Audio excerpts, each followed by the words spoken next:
el libro de Lucas.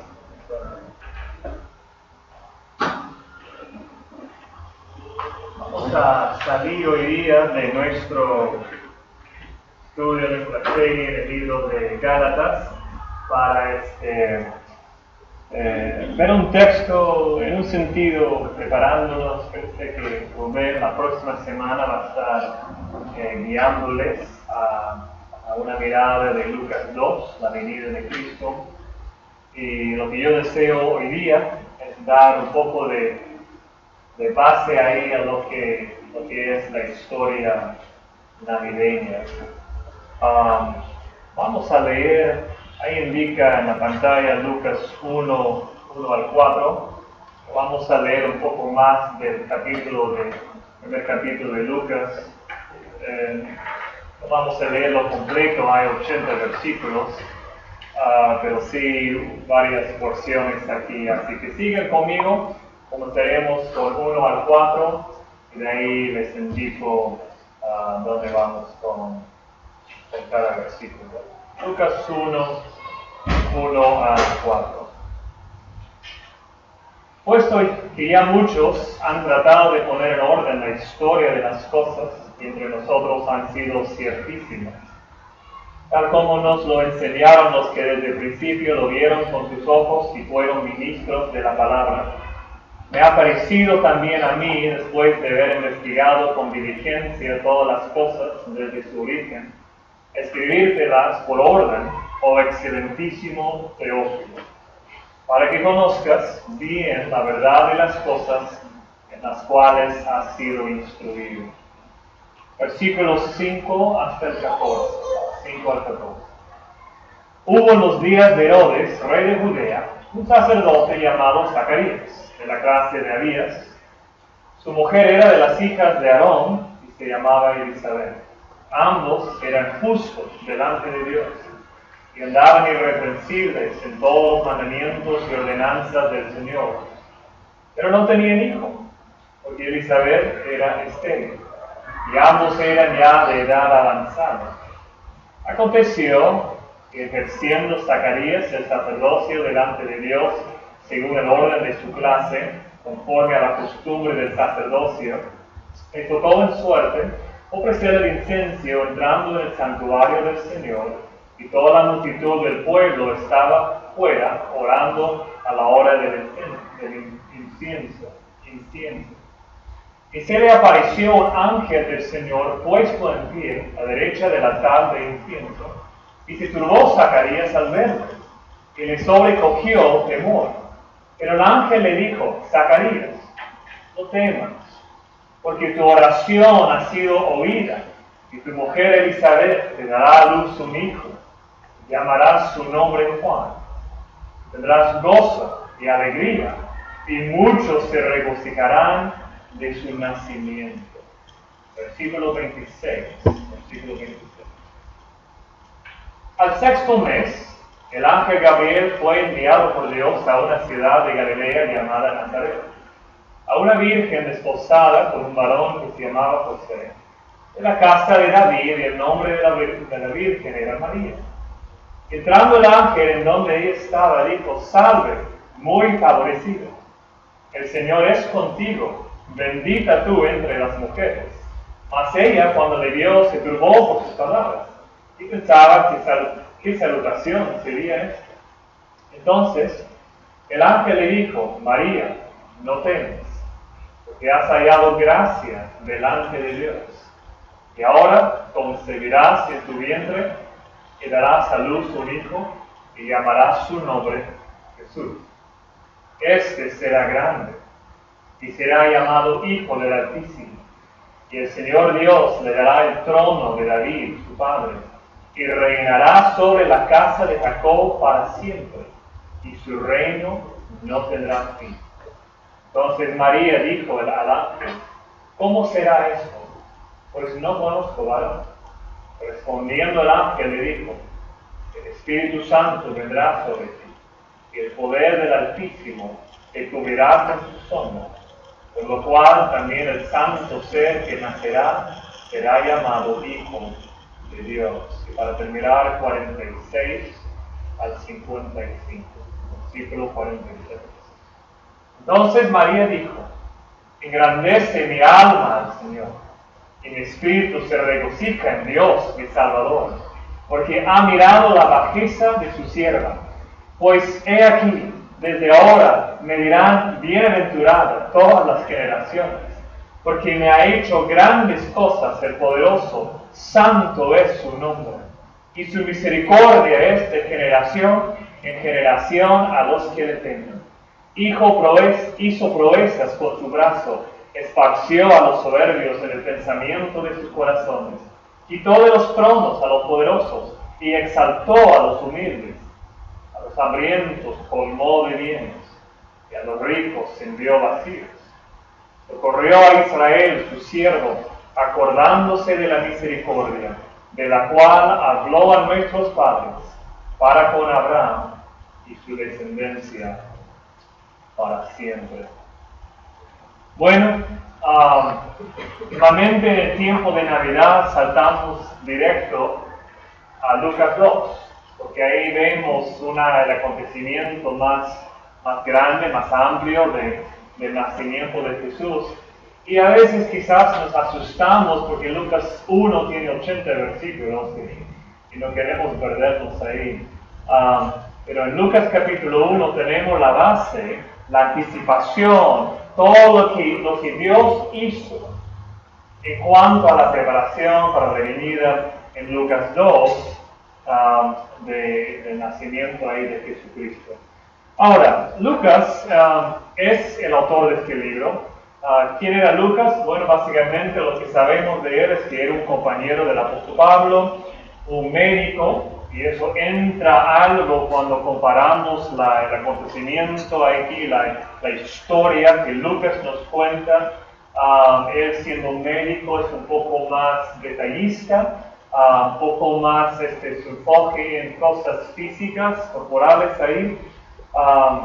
Y según el versículo 4 de Lucas 1, Lucas ha preparado esta historia específicamente para un hombre llamado Teófilo.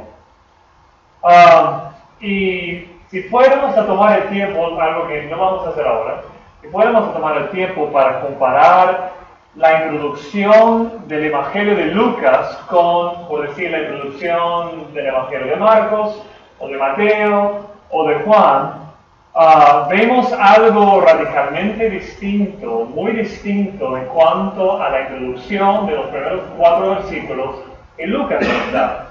Lucas escribe, a mí me parece, con una audiencia griega en su mente.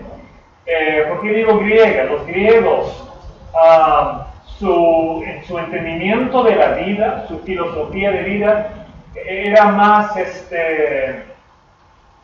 ese tiempo, por la influencia de Aristóteles, más enfocado en las cosas físicas, en testimonios, en evidencia, por ejemplo. Y Lucas escribe buscando aclarar que los detalles del acontecimiento de la vida de Jesús, lo que en todo su evangelio nos va a contar, que viene a base de pruebas, que hubo testigos, que hay evidencia, hay testimonios, y lo veremos en un momento, pero él menciona que había investigado con diligencia los detalles de las cosas desde su origen. Y Lucas escribe así porque tiene una audiencia griega, hay gente buscando esta evidencia en su mente. Por si acaso, hoy en día, esto pone al libro de Lucas plenamente ya como un libro clave en el mundo secular en que más y más nosotros nos encontramos viviendo aquí en el Perú. Y veremos aquí a Lucas buscando pruebas para evidencia que respalda lo que él nos cuenta en cuanto a la veracidad, la verdad de lo que es la historia de la vida de Cristo. Ahora, lo que encontramos aquí en los primeros versículos de Lucas 1 es una respuesta a una de las preguntas más grandes que uno puede hacer. ¿Cuál es la pregunta? La pregunta la voy a expresar de dos maneras. Uno, la pregunta se puede formar así: ¿qué está haciendo Dios en el mundo? O de otra manera, ¿qué está haciendo Dios a la larga de la historia?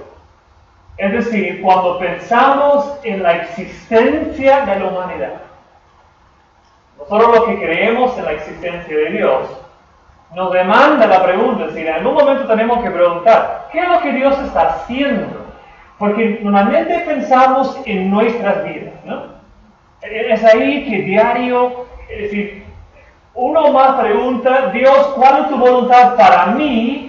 Y de vez en cuando nos requiere salir de nosotros mismos y hacer la pregunta, Dios, ¿qué es lo que tú, sobre la larga de la historia, qué es lo que tú estás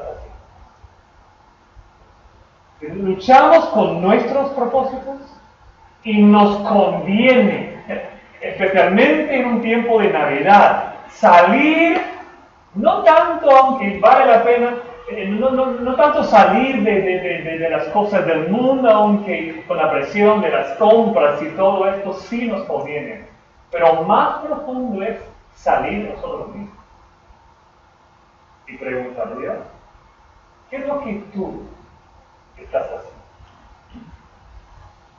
a la larga de la historia? Bueno, quiero darles una respuesta en tres partes. ¿Qué es lo que Dios está haciendo en el mundo?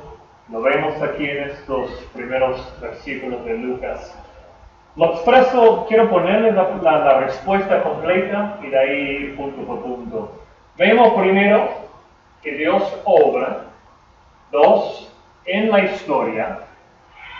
3, con un fin, para que conozcamos la verdad. Dios obra en la historia para que conozcamos la verdad. Comenzamos ahí con el hecho de que vemos primero que es Dios, Él que está obrando. En el primer capítulo de este Evangelio, Lucas básicamente quiere asegurarnos que no haya ninguna confusión acerca de un punto principal, un punto primordial. Y es que el reino de Dios no comienza con lo que nosotros hacemos. Comienza con Dios haciendo algo entre nosotros. Lo leo otra vez. El reino de Dios no comienza con lo que nosotros hacemos, sino comienza con Dios haciendo algo, Él haciendo algo entre nosotros. Es Dios entrando al tiempo y a la historia para cumplir su voluntad. Les dirijo al primer versículo de este libro. Lucas comienza su acontecimiento de la vida de Jesús diciendo, puesto que ya muchos han tratado de poner en orden la historia de las cosas que entre nosotros han sido ciertísimas. Mira, esta manera de introducir su evangelio es un estilo griego, es decir, un estilo normal entre otros escritos griegos que tenemos desde el tiempo de Lucas. Es decir, Lucas quiere ponerse dentro de ese grupo dando testimonio fiel de una historia histórica, de un acontecimiento histórico. Y por eso habla de esta manera, puesto que ya muchos han tratado de poner en orden la historia. Yo no sé si está pensando en Marcos, en Mateo, creo que Juan todavía no escribe su evangelio en este tiempo, pero ahí dando testimonio, a otros lo han hecho y ahora yo deseo, dice él, poner en orden la historia de las cosas que entre nosotros han sido ciertísimas. Ahora, esta palabra ciertísimas ahí, hay una dificultad gramática. Les digo que es un poco difícil aclarar exactamente lo que quiere decir la palabra original ahí. Una posibilidad es que debemos entender esta palabra como las cosas creídas. Sería entonces que Lucas está diciendo puesto que muchos han tratado de poner en orden la historia de las cosas que entre nosotros han sido creídas. Es una posibilidad. La otra posibilidad es que la palabra ciertísimas tiene que ver con las cosas cumplidas, con lo que ya ha sido cumplido, con lo que Dios ya ha hecho. Y si es así, lo que sigue entonces es, puesto que ya muchos han tratado de poner en orden la historia de las cosas que entre nosotros han sido cumplidas, hechas. Y cuando vemos el contexto, yo me inclino, aunque los comentaristas están entre las dos opciones, me inclino a la segunda. ¿Por qué? Porque lo que Lucas establece aquí es que él está escribiendo lo que ellos observaron, de lo que Dios cumplió, de lo que Dios hizo. Básicamente Lucas nos está revelando que en un tiempo desesperado, de una manera milagrosa, entre personas humildes, Dios entró a la historia. Y miren, toda la evidencia del capítulo 1 nos apunta a esta verdad que Lucas está poniendo delante de nosotros. Lo que Dios hizo en básicamente meterse a la historia. 400 años pasaron entre la última profecía de Malaquías y la venida de lo que Lucas nos va a contar aquí. 400 años. Es una historia larga, sin ángeles, sin profetas, sin profecías, sin visiones, entre Malaquías, donde termina el Antiguo Testamento, y la venida de Jesús era un tiempo seco. Había algunos otros, los Macris y otros ahí, donde supuestamente ciertas visiones, etc. Pero si queremos saber de la venida de Dios, su voz por medio de un profeta o una visión, ángel, nada. 400 años. Y de repente, lo que Lucas nos describe es que viene Dios y se mete en la historia, se mete. Dios metiéndose, Dios entrando en la historia. Por ejemplo, versículo 11, que vemos, y se le apareció a Zacarías un ángel del Señor puesto en pie a la derecha del altar del incienso. Zacarías, un sacerdote, le toca ofrecer el incienso en el santuario del Señor, y algo que día tras día los sacerdotes hacían. Dice ahí, por suerte, que simplemente le cayó a él ese día ser el sacerdote que ofrecía ahí el holocausto. Le aparece de repente, es como que de la nada, un ángel del Señor con un mensaje de Dios. Y nadie por años había visto a un ángel. Dios metiéndose en la historia. Más adelante vemos a Dios, versículos 26 y 27. Dios envía al ángel Gabriel a la Virgen María. Es Dios metiéndose otra vez en la historia. Versículos 34 y 35. El Espíritu Santo viene sobre María, o le dice que vendrá sobre María, le dice el poder del Altísimo le cubrirá. Versículo 49. En su canto de adoración, María dice, porque me ha hecho grandes cosas el poderoso. Versículo 68.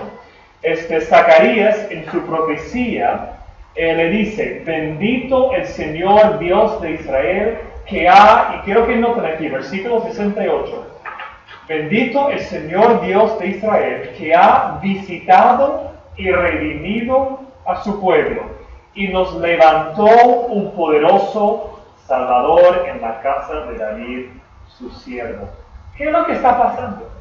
Sencillamente vemos a Dios entrando a la historia. 400 años de silencio. Y tú, obra.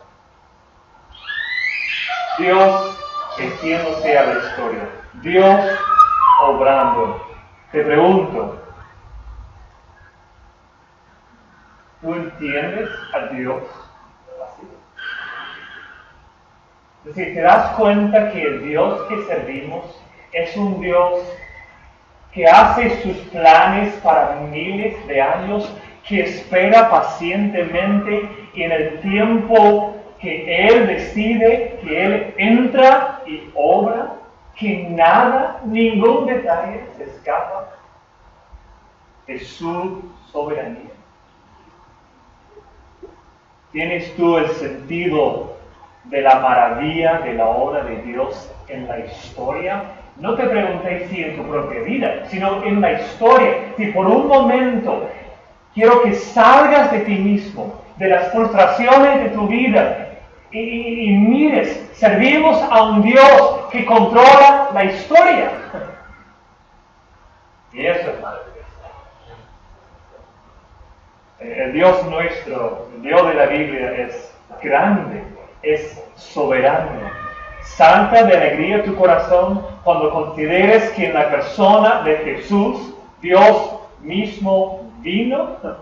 En eso consiste la base de nuestro gozo pensando en este tiempo de Navidad, en la venida de Jesucristo. El Evangelio dice, en primer lugar, que Dios es el iniciador.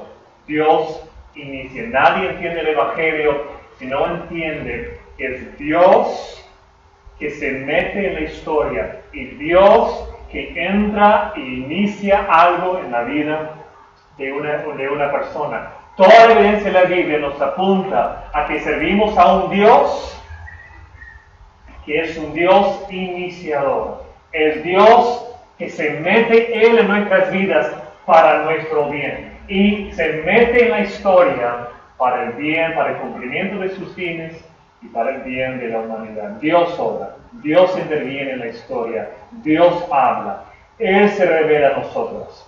Mientras nosotros, pecadores, criaturas finitas, escuchemos su revelación, le respondamos confesando nuestro pecado, creyendo su revelación, Dios nos trae a su reino para que conozcamos sus propósitos, sus planes, su mejor, su camino,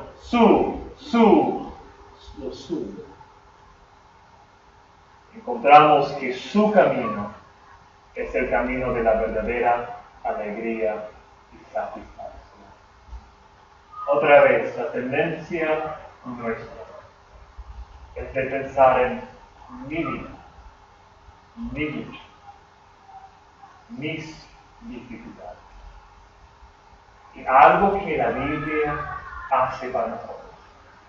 Quizá el favor, la bendición más grande es que nos saca de nosotros mismos.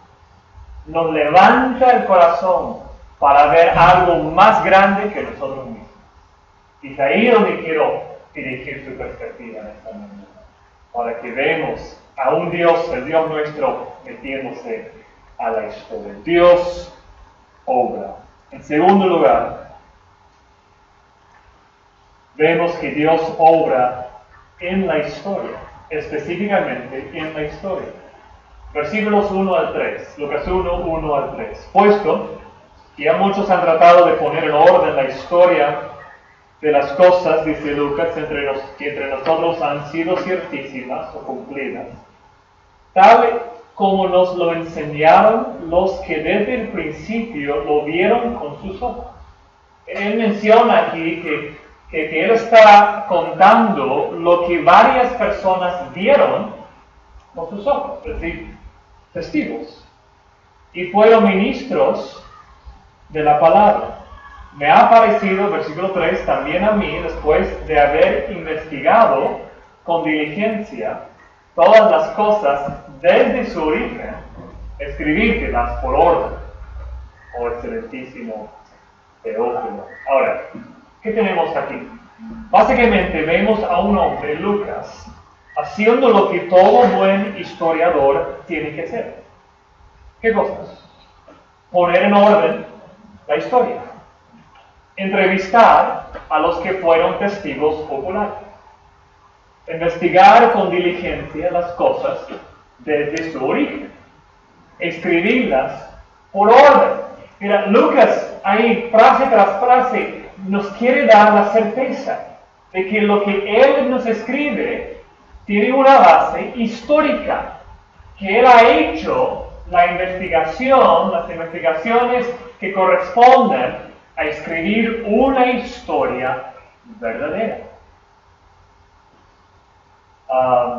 Tú lees un libro de historia, tienes dudas de alguna afirmación ahí, y tú ves que no tiene una nota ahí como para ver si de dónde viene esa información que está afirmando el historiador. Entonces tú buscas y si encuentras otras fuentes que básicamente dicen el contrario, y ya no sigues confiando en el historiador, es decir, en la persona en cuanto a lo que escribe, ya no hay esa certeza. Y Lucas nos escribe de esta manera para poner delante de los lectores, nosotros, y recuerden, gente dentro de su tiempo, que lo que tiene es una historia confiable.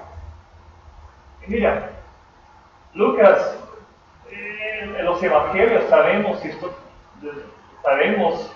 que estas cosas salieron, los libros, sus cartas salieron más o menos rápido. Él lo escribe a Teófilo, posible que solo fue así como un estilo en ese tiempo de escribirlo a nombre de alguien, aunque era un escrito para mucha gente. Es posible que lo preparó solo para Teófilo, pero dándole permiso a Teófilo que haga copias. Me imagino que lo escribió sabiendo que Dios quería usarlo de alguna otra manera para dar testimonio fiel de lo que, de la verdad, de lo que tenemos en cuanto a la vida, la muerte, la resurrección de Jesucristo. Mira, estamos viendo aquí historia, los hechos, la investigación, testigos oculares, escritos en orden. Estamos hablando de historia. Ahora, ¿qué significa? Y quiero darle dos respuestas breves aquí. Dos cosas que cuando vemos lo que Lucas está haciendo, dos respuestas en cuanto a lo que esto significa para nosotros. Uno, llegamos a la conclusión entonces que el cristianismo no tiene que ver principalmente con nuestros sentimientos. Lucas, historiador, poniendo en orden, haciendo investigaciones. ¿Por qué? Porque nuestra fe no tiene una base principalmente emocional. Tiene una base principalmente objetiva, es decir, concreto, a algo confiable. Recuerden quizás los que estuvieron la semana pasada, lo que vimos en cuanto a la obra de Jesús y la obra del Espíritu Santo, ahí en Gálatas 4, la obra de Jesús es una obra objetiva. Él vino, murió en la cruz, históricamente murió, y espiritualmente cumplió objetivamente ciertas cosas para nuestro favor, cosas concretas, su muerte, su resurrección. Hay una obra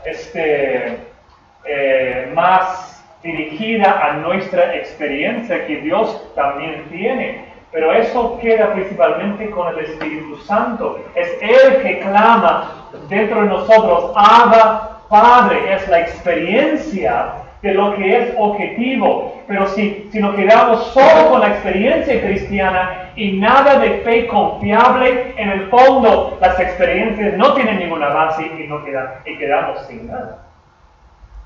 Vemos aquí que el cristianismo no comienza con las experiencias, comienza con algo confiable, hasta históricamente confiable. Lucas por eso pone en orden, investiga. habla con testigos, hace las investigaciones correspondientes para darnos esta certeza. El cristianismo no tiene que ver con que te sientas mejor acerca de ti mismo. No se trata de tener una mayor autoestima.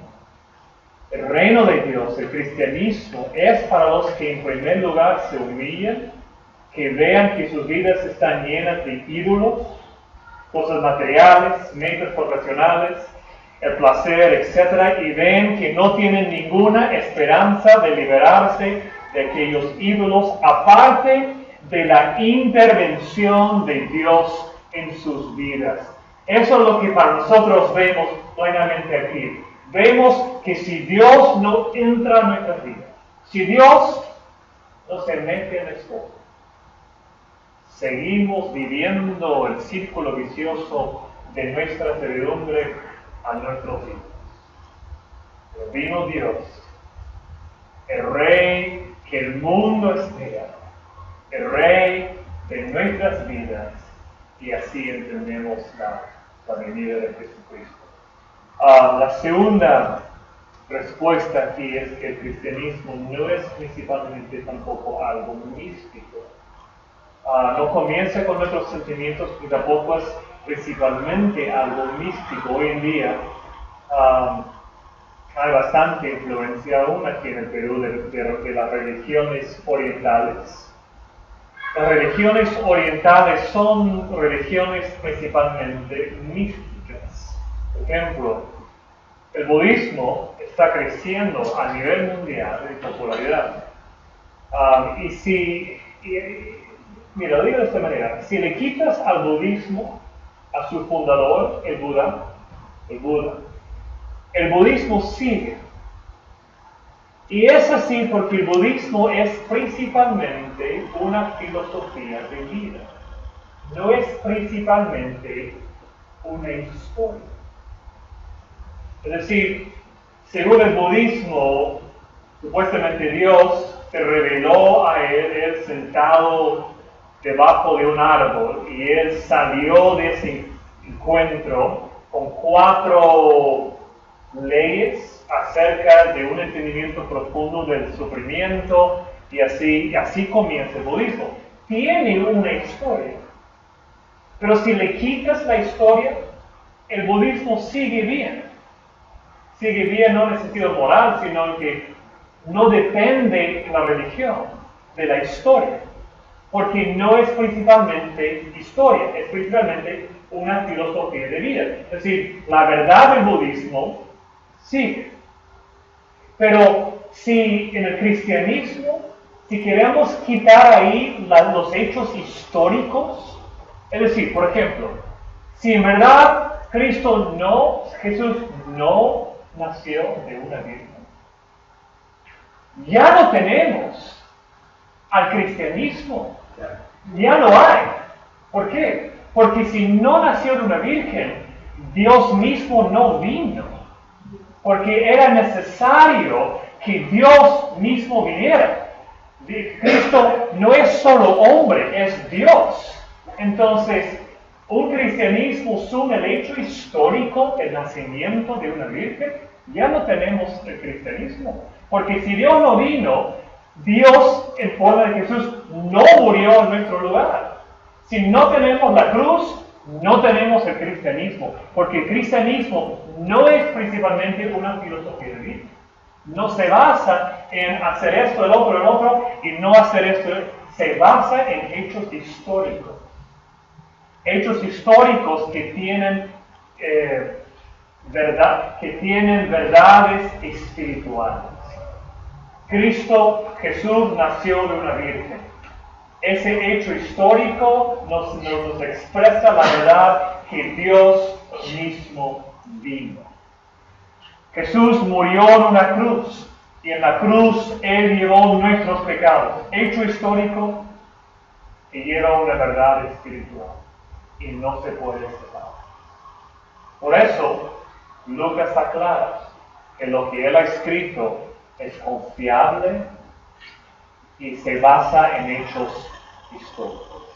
Ahora, Dios obra en la historia 3, para que conozcamos la verdad. Y aquí les dirijo al versículo 4. Lucas en los primeros 3 versículos expresa que ha investigado con diligencia todas las cosas desde su origen para escribirlas en orden. Versículo 4. Para que conozcas bien la verdad de las cosas en las cuales has sido instruido. Y es cierto que Lucas escribió esto para entregarlo directamente a este hombre Teófilo, que es lo que nos parece aquí. Que si es el caso, entonces Lucas supo que Teófilo conoció algo de las cosas de la historia de Jesús.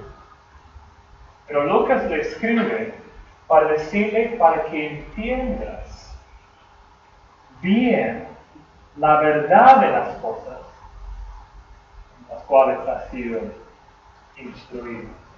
Ahora, el cristianismo tiene que ver con confiar en ciertos hechos históricos y creer el significado espiritual de aquellos hechos. Ya lo he mencionado, solo quiero repasarlo y aquí termino. ¿Qué hechos históricos? Hay varios, pero para resumirlo aquí, 3 cosas. El hecho histórico del nacimiento de Jesús. Hace más o menos 150 años,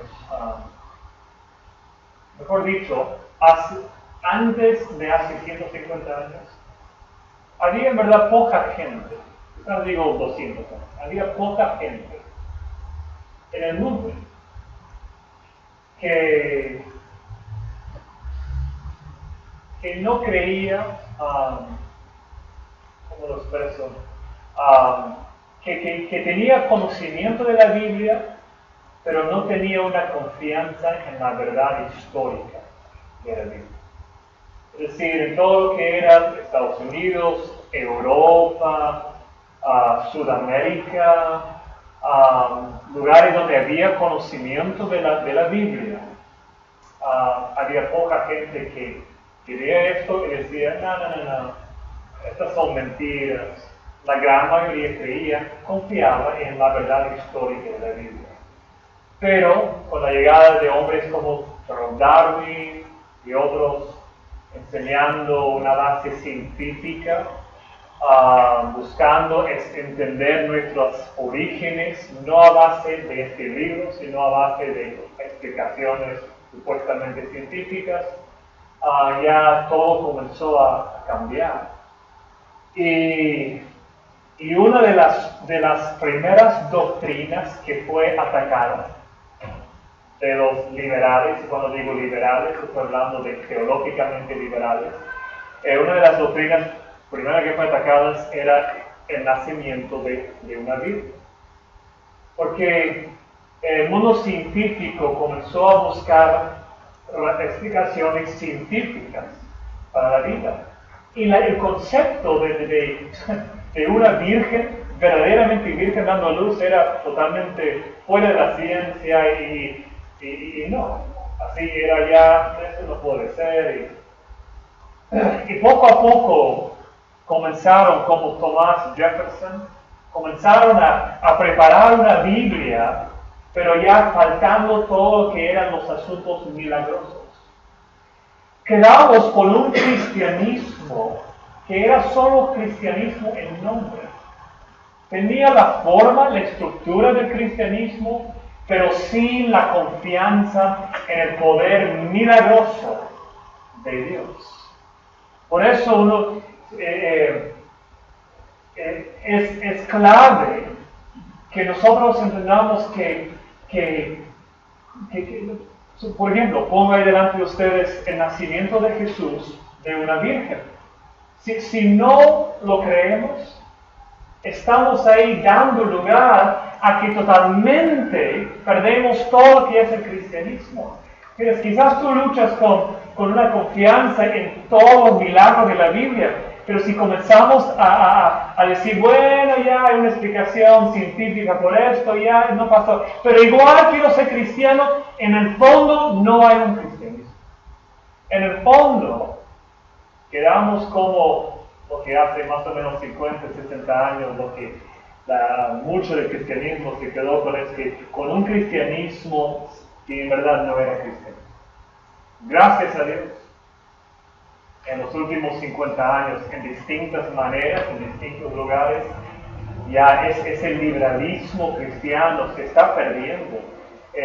Mi abuela, por ejemplo, ella asiste a una iglesia metodista, parte de una red de iglesias metodistas en los Estados Unidos, que hace 100 años era una red fuerte, pero ya con la entrada del liberalismo, lo que acabo de explicar, ya ellos comenzaron a perder todas esas doctrinas.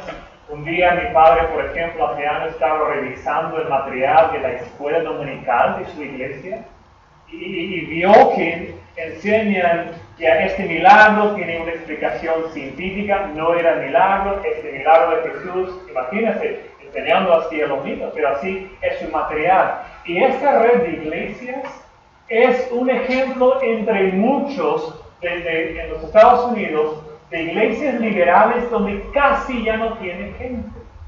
Tienen templos y un grupo de personas ya de edad, como mi abuela, y casi no tienen mucho más. ¿Por qué? Porque si le quitamos los milagros, la verdad de que Dios se mete en la historia al cristianismo, en el fondo quedamos con una estructura que no nos ofrece ninguna. Entonces, ¿qué hechos históricos hay que creer? Bueno, aquí hay 3. El nacimiento de Jesús. ¿Y qué vemos? Que Dios vino. Aquel verbo, dice Juan, fue hecho carne. El verbo, Jesús, vino. El que era en el principio, que era con Dios, que es Dios, que hizo toda la creación. En su muerte, en la cruz, donde Jesús se hizo nuestro sustituto por el pecado, y en su resurrección, donde Jesús conquistó la muerte para darnos una nueva vida. El cristianismo se basa en confiar en aquellos hechos históricos y creer el significado espiritual de ellos.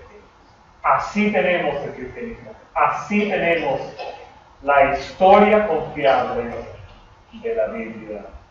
Y que Dios nos ayude a creerlo de manera más profunda, a confiar en que el Dios que se mete en la historia es el Dios que vino para morir en nuestro lugar y para darnos una nueva vida. Vamos a orar. Les invito a que cierren sus ojos, inclinen sus rostros, por favor.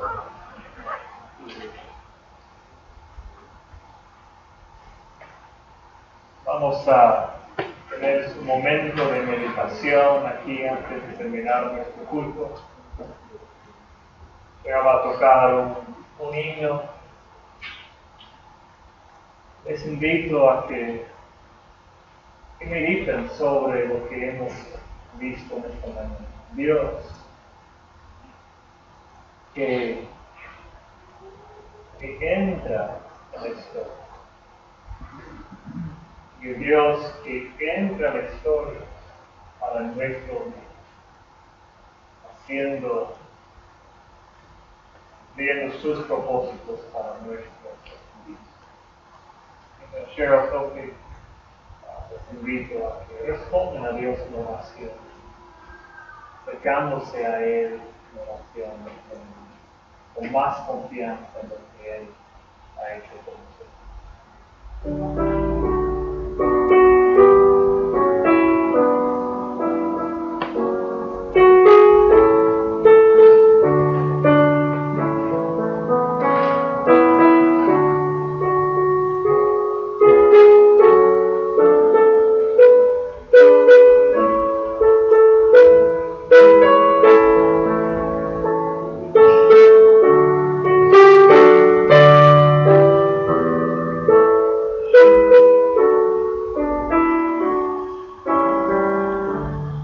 Padre, gracias por Jesucristo, su venida. Ayúdanos en estos días final del año, de Navidad, que nuestro enfoque sea lo que es cierto, en lo que es confiable. Tú mismo viniste para nuestro bien. Y llena nuestros corazones de gozo, de alegría, de confianza que lo que hemos creído que es cierto, que es confiable y que eres tú obrando para nuestro bien. Ayúdanos a entender. Si tú en la historia te metiste para nuestro bien, qué cosa tan fácil es te metes en nuestras propias vidas, en los detalles de nuestras vidas, para nuestro bien. Ayúdanos a confiar en tus grandes propósitos y tus propósitos específicos para nosotros. Llénanos de gozo, estando en ti, tú has hecho con nosotros. En el nombre de Cristo. Amén.